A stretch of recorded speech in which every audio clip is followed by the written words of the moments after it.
आपल्याला सर्वांना मी शुभेच्छा देतो आणि नवीन वर्षाचा संकल्प म्हणजे पैठण विधानसभा क्षेत्रासाठी एक नाथ महाराजांच्या ट्रस्टीमार्फत भाविकांसाठी भक्त निवास बांधण्याचा हा संकल्प आहे।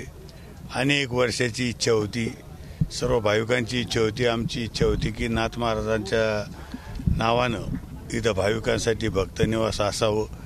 तो योग आज आलेला आहे। बऱ्याच दिवसापासून आम्ही प्रयत्न करीत होतो, तो योग आज आलेला आहे आणि त्याचा शुभारंभ आज आमचे देवगडचे भास्करगिरी महाराज, अखिल भारतीय वारकरी संघटनेचे अध्यक्ष प्रकाश बोधले महाराज आणि विधानसभेचे माजी अध्यक्ष हरिभाऊ बागडे नाना यांच्या उपस्थित आणि भाविकाच्या उपस्थित आणि पंढरपूरकरांच्या उपस्थितीत, मग नाना असतील, बाबर असेल, खैरे असतील, सरपंच असतील, आमचा समर्थ असेल, सगळ्याच्या उपस्थितीत हा सोहळा आज पार पडणार आहे। नवीन वर्षामध्ये मराठा आरक्षणाचा प्रश्न सुटला का? आपण त्या प्रक्रियेमध्ये आहात, मंत्री मोदयांच्या समितीमध्ये आहात, जरांगे साहेब दिंडी काढणार आहेत आरक्षणासाठी, काय त्यांना हे कन्व्हिन्स करण्याचा प्रयत्न होणार? त्याला जोडून असं की काल चंद्रकांत दादा म्हटले की कमीत कमी 1 वर्ष लागेल मागासवर्गीय आयोगाचा अहवाल यायला। मागासवर्गीयचा अहवाल आपण रोज टीव्हीवर बघत असताना तुमच्याच माध्यमातून दाखवल्या जातं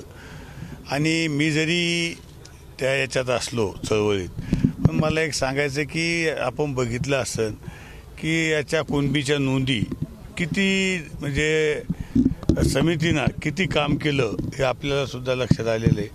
महाराष्ट्रात 54,000 नोंदी सापडलेल्या आहे। आणखीन समिती ही काम करते आणि मला वाटतं अनेक नोंदी या सापडून राहिल्या। नुसतं 54,000च नाही तर आपले त्यांचे जे नातेवाईक वगैरे यांना सुद्धा त्याचा फायदा होणार आहे। म्हणून मला सांगायचं की समिती काम करते, मागास आयोगसुद्धा काम करते आणि लवकरात लवकर कसा न्याय मिळेल याच्यासाठी शासन प्रयत्न करते। ओबीसीने सुद्धा इशारा दिलेला की आम्ही त्या दिवशी मुंबईमध्ये आंदोलन करू, दोन्ही समाज कुठं आमने सामने कुठंतरी राज्यातल्या शांतता किंवा कायदा सुव्यवस्था नाही, कायदा सुव्यवस्था मला वाटतं बिघडणार नाही याची दक्षता शासन घेते आणि मराठा आरक्षण मिळालं पाहिजे आणि ओबीसीला धक्का न लागता मिळालं पाहिजे आणि अनेक वेळा मुख्यमंत्र्यांनी सांगितलं ओबीसीला धक्का लागणार नाही, मराठ्याला आरक्षण आम्ही देण्याचा 100% आमचा प्रयत्न आहे। तशा पद्धतीनं काम चालू आहे। आपण आता 8 दिवसाला बैठक सध्या होते, समिती काम करते, त्याच्यामुळे लवकरच मराठा आरक्षण कसं मिळेल त्याच्यासाठी काम चालू आहे। मंत्रिमंडळ विस्तार रखडलाय आणि खरंच जयंत पाटलांमुळे रखडलाय का? मंत्रिमंडळाचा विस्तार हा फक्त एकनाथजी शिंदे साहेब, देवेंद्र फडणवीस साहेब आणि अजितदादा सांगू शकतील। या बाबतीत मी सांगू शकत नाही कोणावर रखडला, काय रखडला, पण तुम्हाला सांगतो सरकारचं काम चालू आहे। मंत्रिमंडळ विस्तार जरी रखडला तर काम रखडलेलं नाही, काम झपाट्यानं चालू आहे। शिरसर साहेब म्हणल्याप्रमाणे जयंत पाटलांमुळे रखडलाय तर म्हणजे बाहेरून येणाऱ्यांना परत एकदा मंत्रिपद मिळून आपल्यातले म्हणजे मित्र आहेत गोगोले साहेब वगैरे परत अजून एकदा मंत्रिपदापासून वंचित राहणार आहेत। शिरसाट साहेब काय म्हणले मी काही बघितलं नाही, मी काही ऐकलं नाही, म्हणून मला वाटतं की मला काही त्याच्या बाबतीतलं माहिती नाही, त्याच्यावर बोलणं हे उचित होणार नाही। फेब्रुवारीमध्ये मराठा समाजाच्या आरक्षणासाठी विशेष अधिवेशन बोलवलं आहे, ते अधिवेशन होईल असं वाटतं? आता स्वतः सीएम साहेबांनी सांगितलं की आपण विशेष अधिवेशन बोलवणार। सीएम साहेब बोलले म्हणजे सगळं सीएम साहेबाला अधिकार आहे, त्याच्यामुळे ते बोलले म्हणजे ते होणारच। जयंत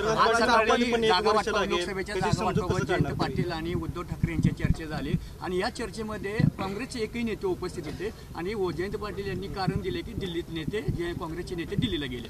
पण मला काय म्हणायचं, उद्धव साहेब असतील, जयंत पाटील असं नेते त्यांना विचारलेलं बरे, त्याची जागा वाटप मुंबईला होणार का दिल्लीला होणार का दिल्लीला किती वाऱ्या होणार त्यांच्या, हे त्यांनाच तुम्ही विचारू शकता। त्यांच्या जागा वाटपाविषयी मी काहीच बोलू शकत नाही।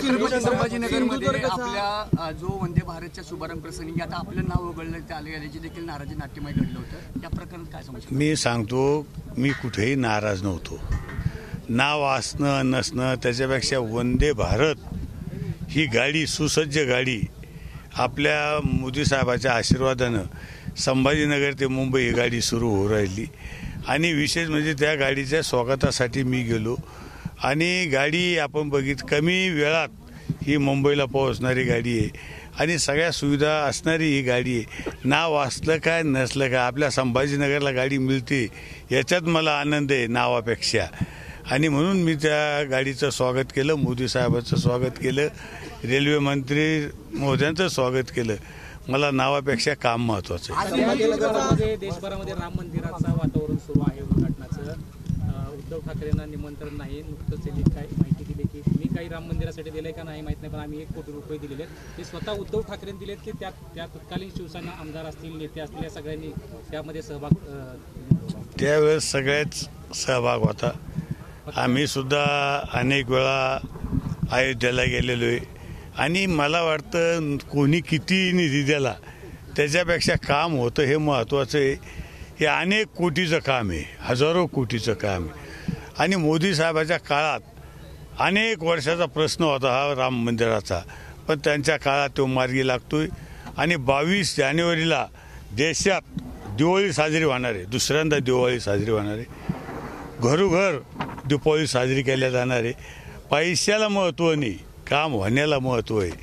मला वाटतं ते मोदी साहेबांनी करून दाखवलं. मोदी साहेब, मला सांगायचं की देशात मोदी साहेबाचा जे काय होतोय, मोदी साहेबाचं स्वागत होतंय, त्याच्यामुळं कोणाचं नाव पत्रिकात आहे नाही आहे. फक्त आपलं जे मंदिर व्हायला पाहिजे होतं ते मंदिर मोदी साहेबाच्या काळात होतंय हे महत्त्वाचं आहे. नाव महत्त्वाचं नाही, काम महत्त्वाचं आहे. सिंधुदुर्गचा पाणबुडी प्रकल्प गुजरातला लागलेला आहे, त्यावर टीका होती. आपल्या इथल्या फक्त लोकांनी म्हणजे नारेच देत बसायचा आणि प्रकल्प सगळे तिकडे जाणार आहेत. याची कल्पना मला नाही. कुठलेही प्रकल्प तिकडे चालले नाही, पण वावड्या उठवल्या जातात. हा प्रकल्प तिकडे चालला, तो प्रकल्प तिकडे चालला. एखादा दाखवून द्या ना की हा प्रकल्प तिकडे जाऊन सुरू झाला, दाखवून द्या एखादा. संभाजीनगर आपलं पुन्हा एकदा नाव चर्चेत आहे लोकसभेसाठी. शिंदे साहेबांनी जे काही सांगितलं ते काम आम्ही करू. ते जे उमेदवार देतील ते उमेदवाराला आम्ही निवडून आणण्याचं काम करू. पण एक मी आपल्याला सांगतो, पांडुरंगाच्या या भूमीत सांगतो की शिंदे साहेबाचा खासदार हा दिल्लीत जाईल एवढं मी तुम्हाला संभाजीनगरचा सांगतो. आज 1 तारीख आहे. आदित्य ठाकरे म्हणले होते की 31 तारखेला सरकार कोसळेल, काय सांगणार? ते भविष्यकार आहे. अशा अनेक तारखा त्यांच्या झालेल्या आहे. संजय राऊत आणि उद्धव साहेब हे सकाळी उठले की त्यांना हे सरकार दिसतं, एकनाथ शिंदे दिसते. म्हणून मला सांगायचं की आतापर्यंत तुम्हीच आम्हाला तारखा कळवलेल्या आहे, किती तारखा झाल्या. तुम्ही तुमच्या ह्याच्यात काढून बघा ते. आणि आतापर्यंत किती वेळेस कधी 3 तारीख म्हणले, कधी 1 तारीख म्हणले, कधी 20 तारीख म्हणले, कधी 10 तारीख म्हणले. मला वाटतं आपण त्यांना विचारलेलं बरं राहील. मला वाटतं त्यांना झोपीत स्वप्न पडत असेल 1 तारीख, 2 तारीख, 3 तारीख. हे सकाळी रात्री स्वप्न पडतं, सकाळी ते तुमच्या समोर बोलते. राम मंदिराचे मुख्य पुजारी सत्येंद्र नाथ यांनी काल टीका केली की उद्धव ठाकरे हे राम भक्त नसल्यामुळे किती हे पण मात्र गेले नाही. ह्या बाबतीत मी बोलणार नाही. मी आपल्याच पातळीवर बोलन. आता ते त्यांच्याकडे काय बोलले काय नाही मला याची काही कल्पना नाही. आम्ही बिनधास्त आहे. आम्हाला धाक नाही, धोक नाही, समोरच्याला धाकधूक आहे काय. कारण आम्हाला काही धाकधूक आमच्या चेहऱ्यावर काही वाटतं का. आम्ही कायदेशीर सगळ्या बाजू तपासून आम्ही हे सगळं केलेलं आहे. आणि आम्हाला खात्री आहे न्याय देऊ तर आमचा विश्वास आहे की निकाल हा आमच्या बाजून लागेल. शेवटचा प्रश्न, राम मंदिराबाबत भाजप राजकारण करते असं वाटतं? राजकारणाचा काही विशेष येत नाही ना याच्यामध्ये. सगळ्याचे भाजपचा काय संबंध आला याच्यामध्ये. शिवसेना आहे, सर्व म्हणजे सगळं राम भक्त याच्यामध्ये सहभागी झालेले. याच्यात पक्षाचा काही संबंध नाही. मात्र मग आता अशा वेळेस तर पक्ष जे होतो आपला हे तर घेईनच ना श्रेय. मग आता मोदी साहेब श्रेय नाही, मोदी भाजपचे पंतप्रधान म्हणून ते श्रेय घेऊ नये का. ते श्रेय घेणार ना, कारण त्यांच्या काळात होतं. माझ्या काळात जरी इथे भक्तनिवास होत असत हे श्रेय कोणाला भेटन, मलाच भेटन ना. मग राम मंदिर जर मोदी साहेब बांधित असते, कोर्टाची बाजू वगैरे सगळं सांभाळून, मग श्रेय काय दुसऱ्याला द्यायचं का कोणाला. साधी गोष्ट आहे. त्यांना श्रेय मिळेल, त्यांना श्रेय मिळालं म्हणजे भाजप आलं.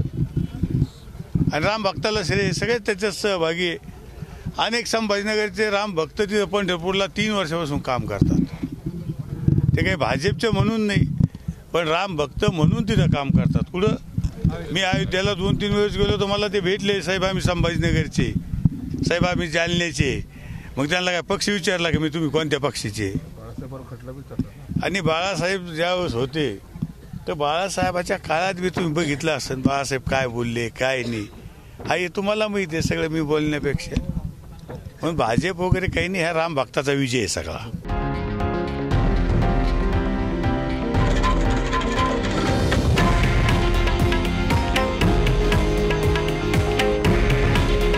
हे आहे देशातील नंबर 1 न्यूज नेटवर्क आणि आपण पाहत आहात TV9 मराठी. काळजी तुमची, हित महाराष्ट्राचं.